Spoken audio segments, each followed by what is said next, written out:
For some security experts, negotiating with terrorists is a no-no as they will become more emboldened and evasive. It seems we have such situation in our hands as a country.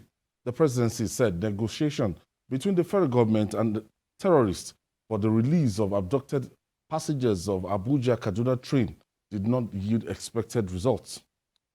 Presidential spokesman Garba Shehu said after government released wife of the leader and 7 children of the terrorists who were flown from Yola, they refused to release the abducted passengers. They demanded for money instead.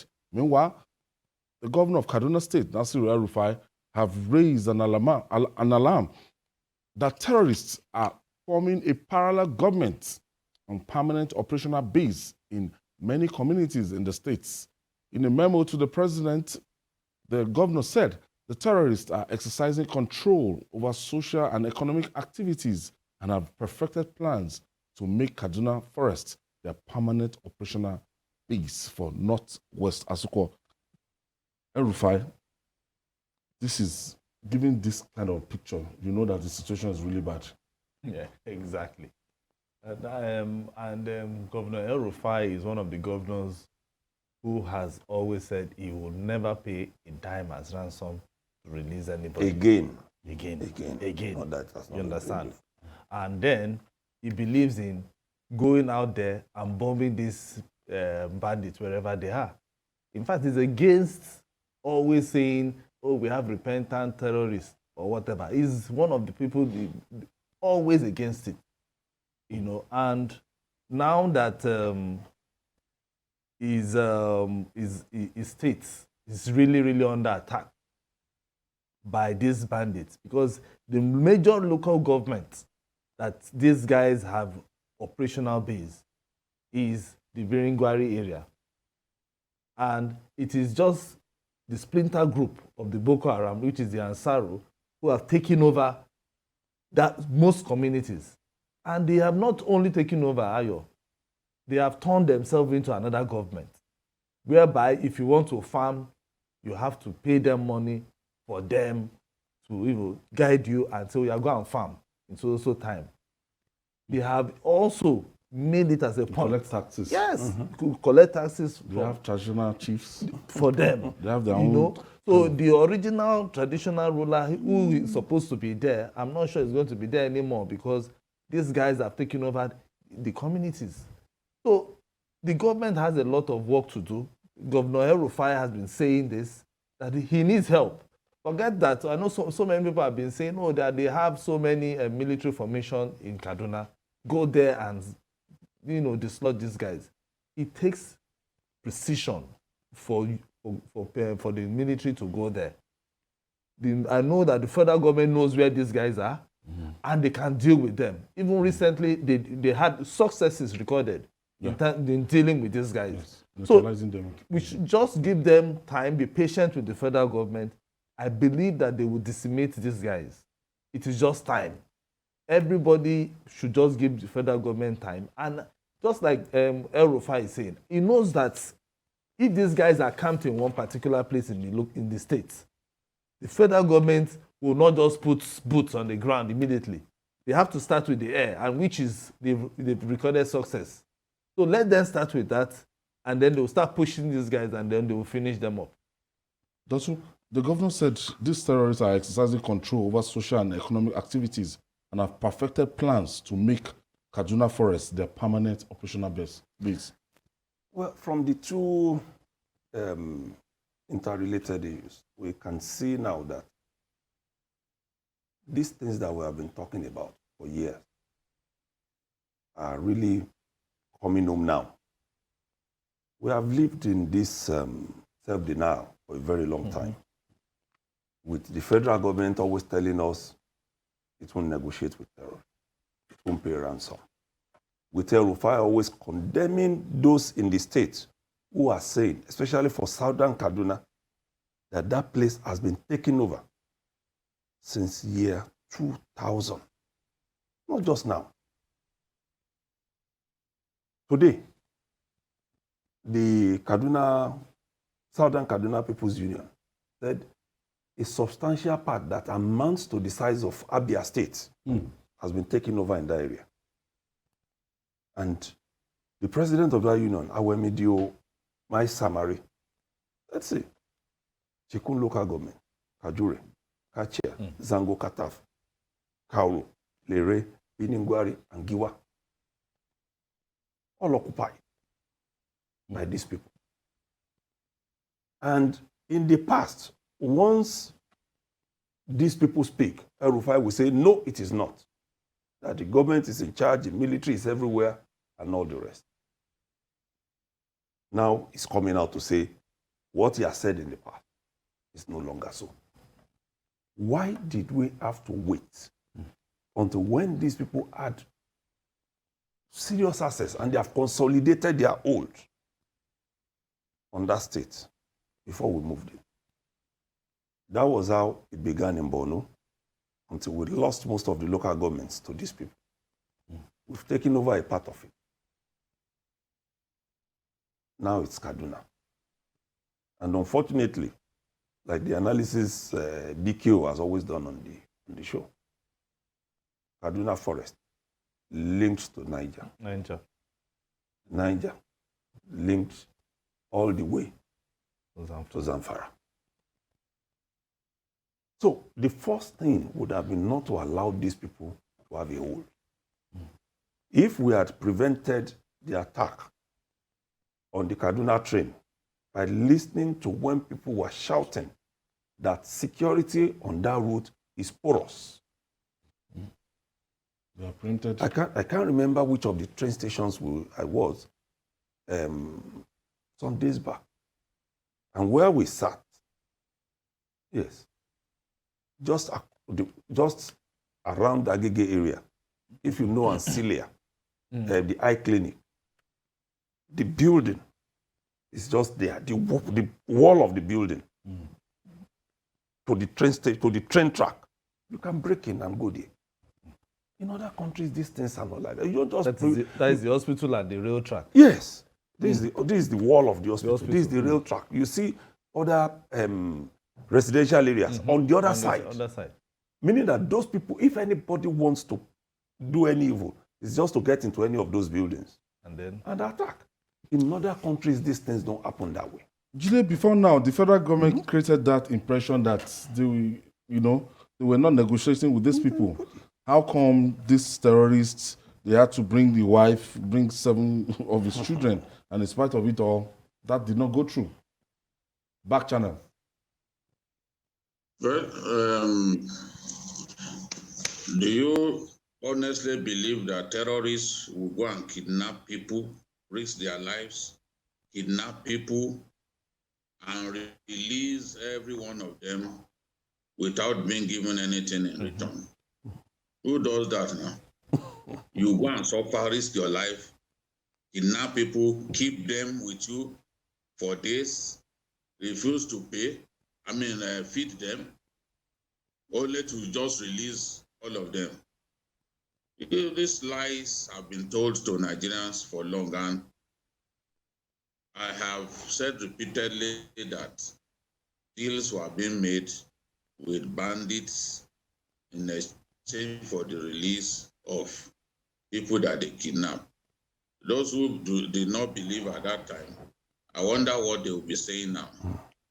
You must have watched the video or the documentary on the bandit leader, Ado Alero, and how much they were paid to release the government secondary school and Vegas. He mentioned how much government paid them. If you cannot stop kidnapping from happening, once it happens, the bandit is not a God-fearing person. He does not go for mass. He is largely an animist. Even if he calls himself a Muslim, he's not a devoted Muslim. So how do you preach to him to release the people in his care? You've got to negotiate with him. Since you allowed him to succeed in the first place. And that's why I've been saying that we've got to do our best to exterminate these people. We are just not working hard enough. A lot of our state capitals now are being surrounded. You go to Katsina now. Katsina, they are even moving closer and closer to the state capital. Some of the communities on the outskirts of the state capital are now being attacked by bandits. I was speaking with the governor, and the governor told me that even women are now involved in banditry in Katsina. So a business that women are now actively involved in, how do we stop it? It's a terrible situation that we have found ourselves. And the bandits now see themselves in a position of strength. If they did not see themselves in a position of strength, how come a bandit leader will sit somewhere and be directing us to go and pick his children in Yola, to go and pick his pregnant wife? And the pregnant wife, we put the pregnant wife in hospital. She delivered. She was delivered of a set of twins. And they took good care of her, handed her over to the parents of the bandits. Yeah, the bandits didn't still feel that the government had done well enough for them to honor their own side of the bargain. Ayo, if you remember when these people kidnapped the train passengers, I said these were bandits and they did it for money. They were not just terrorists. These are bandits. It's the money that they were looking for. So what they did was that initially they didn't even mention their intention. So people were seeing them as terrorists. I insist that they are bandits. They are doing it for money. So in the end now, are we not seeing them asking for money? Asking for as much as 100 million on each person. And some people are paid. What kind of money is that? Somebody even paid 120 million. They've made more than 1.8 billion from those train passengers alone. So this is the thing. So when we deceive ourselves that, this thing, they're asking for this, they're asking for that, these ones are not making political demands. It is money that they are after. And Garuba Shehu has told us now that after they honored their side of the bargain, they still decided to ask for money because money was the most important to them. Money was more important to them than anything else. They should stop deceiving themselves that these guys, they will make political demands, this and that. No, they are not your regular terrorists. These are bandits. They are doing it purely for the money. They have no ideology of any kind. This is the thing. Kaduna, how many local governments are actually even free of banditry in Kaduna? Even in the state capital now, in the state capital, the Millennium City, right there in the state capital, the bandits will walk into the place and kidnap dozens of people in the state capital. Chikun local government, part of Chikun local government is in the state capital. They are regularly operating there. So where in Kaduna is safe? In Reneged now, it is now even a battle between Ansaru and ISWAP. ISWAP has chased away Ansaru from Reneged. They did that less than 2 weeks ago. Because Ansaru was protecting the residents. They now said, okay, they now mobilized themselves and chased away Ansaru. So many of those Ansaru terrorists have found themselves in Zamfara and Katsina now. So this is the thing. Boko Haram, on the final note, the quantum of money involved in this trade, now. as in the money in that industry, the way they keep asking for money. Let's look at this train. If you keep giving 100 million naira per individual, how much are you going to make at the end of the day? And I don't know. So this is encouraging, more recruits, more of our unemployed youths, jobless ones. It's not only even encouraging recruitment. It's also giving them access to superior weapons that even our security agencies do not have. Because, like we established on this program at some point, people who can use bullets, ammunition, meant to bring down an aircraft, to kill a human being means that they have a lot in their custody. That's the meaning.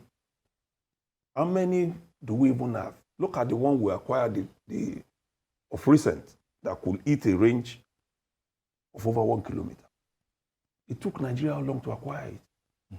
But these people have easy access because there is money. The kind of money that they have made. In fact, I think by Babajide's estimate, BQ, I don't agree with it. It's over 2 billion now, not 1.8 billion. Well over 2 billion. Because they just released recently some people. From this single operation. And I'm still going to go back to it. Like I did say, we now need technologically driven intelligence that can bring out these people. We have always been talking about collateral damage and all the rest. We have seen US do it twice now with Al-Qaeda. The leader now has just been taken out. That's Ayman al-Zawahiri. And he was in a house, in a home with his family. And he was the only one who was hit by a drone. This was the first day of August. He was the only one who was hit. The same thing happened with Osama bin Laden in 2011. He was hiding in a house. And that operation was done with clinical efficiency by the Navy SEAL. So why are we always making it look like this technology isn't there? It's there. Some people have developed it. We just need to be able to prioritize. It may be costly, but at the end of the day, the option we are taking is costlier. Imagine over 2 billion paid already. Imagine what it will cost to fuel that flight that went to bring those children of the terrorists. Imagine that. Imagine what we have lost not operating Abuja-Kaduna train, for which we took loan that is running. And we are still talking about the fact that we are in debt, yet the economy is shutting down because of all of these things. We need to invest in technology and get it right. Ayo, this is a tough call, but we just have to find a solution. And just one of the major solutions is we have to take these guys out anyhow that humanly possible or materially possible, because it's eating deep into our economy. People cannot travel when they want to travel. People cannot go out when they want to go out. There was a time we were saying at 6 p.m. don't if you're in Abuja, don't go out. Do you know that there are some people who their own economy starts from 6 p.m. till the next morning? Yeah. That is like that. Exactly. You know, and it rubs off on other cities. Because if, for instance, you hear that a particular state capital, they are saying 6 p.m. close shop, people in Lagos will say, that can also happen in Lagos. It can happen in Enugu. It can happen in New York. It can happen anywhere. You know, so the federal government should look at how they can solve this problem. Before we were thinking it was northeast. Now it has moved to northwest, and it's even getting serious in the northwest. And because these guys are just everywhere in the northwest that you can't even determine. Because if they keep moving from Kaduna and going to Niger, and at the end of the day you finish them in Niger, they go back to Kaduna, there's a major problem. And the government has to sit down to see how these guys can be taken out. BKO, give us your final thoughts on this. 60 seconds. Yeah, we've got to get our acts right. We've got to have the right strategy. The right strategy is to launch a military campaign across the contiguous states. I've said this repeatedly because there is no other method by which we can do it. Attacking them piecemeal will not solve the problem, because once you come to this point, they move to another. All of those forests link one another, whether it's Dumburum or Rugu Forest or Reneged Forest, they link one another. Look at Sambisa. Sambisa links 7 states. 7. So we cannot do this by the piecemeal approach. We must tell ourselves that we are a country at war. We are a country at war, and because we are at war, if it is 6 months that we want to commit to fighting these guys, we must get the resources.